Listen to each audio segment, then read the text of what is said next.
Hello, welcome back. I'm Professor LaRue, and today we're covering Module 5 of Effective Business Communications from the Saylor Academy book, Chapter 18.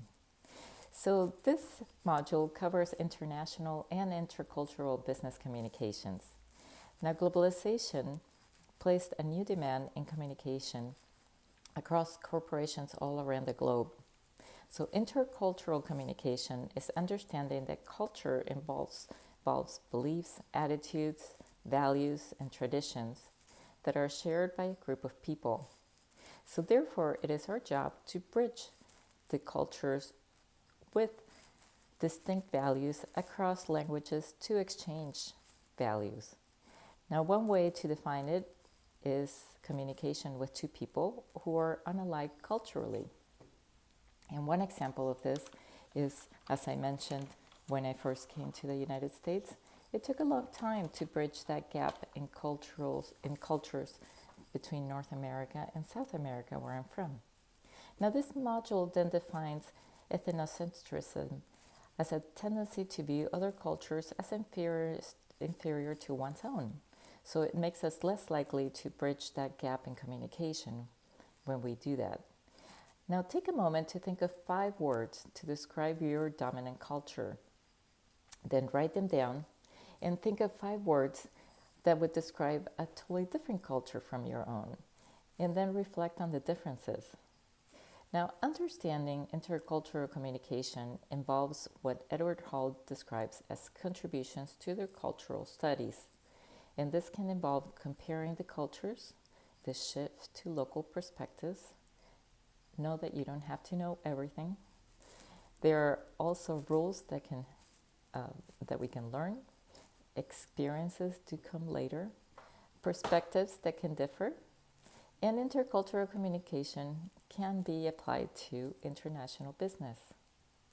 Now, there is a good YouTube on this called Intercultural Communication by Cornelsen Verlag that explains this in more detail. You might want to check out at your own time. Now, an example of business I always tell is the story of when I first started working after college for a Swiss company, and some of my work colleagues spoke different languages. One of them was Scottish, so he spoke English perfectly.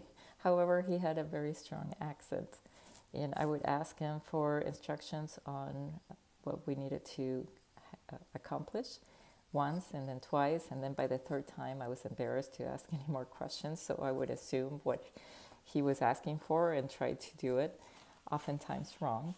But sometimes learning a little bit more about the culture and the way they speak helps us bridge that gap in communication. So common culture characteristics include rights of imitation. So a lot of times you have to jump some hoops in business to get to the next level.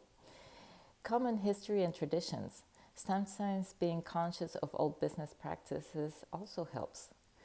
Common values and principles, adjusting to how things are changing and how we might be doing things differently going forward also helps.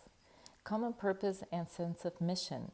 So a business mission is so important in breaking that barrier between people in the organization who might be from different cultures. And common symbols. So adapting to a new culture can be difficult, but definitely worthwhile. So take a moment now to think of some symbols for your cultural group, and then think of a couple of examples of symbols that might be offensive to you, and then write down and reflect on those differences. The module then talks about diverging cultures, and this refers to the advantages of circumstances to improve our lives, but those advantages vary greatly across the globe. So Edward Hall explains the concepts of time orientation, where monocratic time-oriented cultures consider one thing at a time, and the opposite for those who consider multitasking or doing many things at one time. There's also the short-term versus long-term culture, which makes you think of business goals very differently from one culture to another. And understandably, all these differences can help with bridging that gap in communication. Finally, international communications and the global marketplace have taken a new role, and they have to account for the political, legal, and economic systems in order to communicate better between different cultures and in the global international business place today. So there is one last good YouTube to watch, and this is called 5 Impacts of a Global Marketplace by Society of Women Engineers, that I would suggest you watching to better understand those changes that are taking place today in our global economy. Hope you enjoyed this, and I will see you next time on the next module for effective business communications.